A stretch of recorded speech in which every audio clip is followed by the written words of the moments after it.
Hi there, and welcome to GAcollege411's college application tutorial. Over the next couple minutes, I'll outline what you should do before filling out your college application, how to fill out an online application using GAcollege411, and finally, next steps after you've applied to college. Okay, so let's begin. Before you can fill out a college application, you'll need to know which schools you actually want to apply to.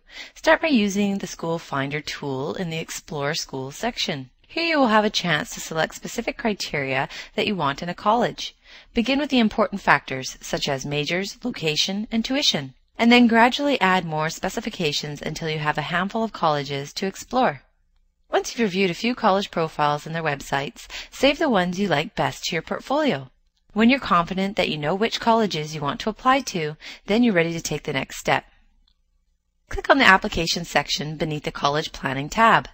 Now, because anything worth doing is worth doing well, before you jump into filling out your college application, you should start by filling out the practice application first.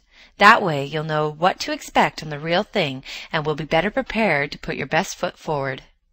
It generally takes about 30 to 45 minutes to fill out a practice application, but consider it time well spent, just like how you would spend time studying before a test or practicing before a big game.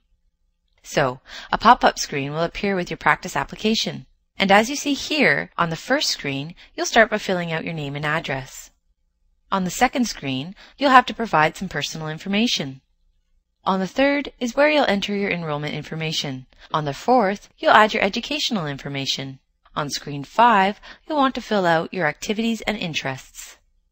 And then finally, on screen 6, you'll include your family information. Once you're done, you'll submit your completed application and type your name at the bottom as though you were signing an official signature. Your practice application will be forwarded along to your designated advisor, so either your teacher or guidance counselor. Then, if you'd like, they can review it with you and provide any comments or suggestions they may have. Alright, now let's take a look at the real thing. This process generally takes a little longer, so you should probably set aside about an hour or so. Now, if you'd like, you can search for schools either by name or alphabetically by region or state. But ideally, you should have saved your favorite schools to your portfolio, in which case there should be no need to do a search. Instead, we'll just click on your Saved Schools tab, and next, click on Apply beneath the Undergraduate column. Just like when we practiced, a pop-up screen will appear with your chosen school's online application. Every application may look slightly different, depending on the school's colors and whatnot, but they are all more or less asked for the same info that we reviewed earlier.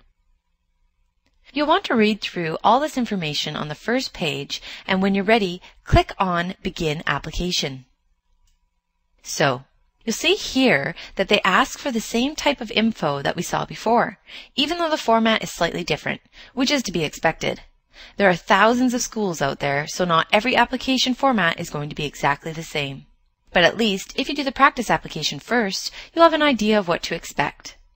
Go through all the sections as we did before with the practice version, and be sure to double-check your information for any errors. You can skip back and forth between sections using the arrow buttons at the bottom or the page menu at the side. When you're done filling out the application, click Submit. You will now receive a confirmation page. Print this page off for your records and follow the instructions provided for the specific college application. For instance, some schools will require you send the confirmation page back to the college with a check for the non-refundable application fee. Meanwhile, others will not. Application fees vary from school to school. They could be anywhere between $15 to $50, but they're generally pretty affordable. You can usually find out how much a school's fee will be on the first page of information before you fill out the application. Now, if you don't complete an application, when you return to the application and transcripts page, you'll see that it will say Applications in Progress. So, you can just click here to resume filling it out later, or if for some reason you change your mind, you can just remove it.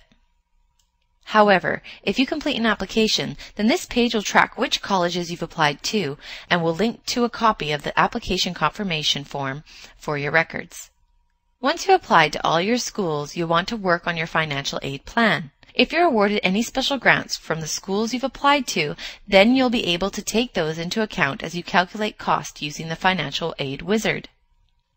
To take the next steps towards achieving your education and career goals, I recommend you also check out GAcollege411's Financial Aid Planning tutorial.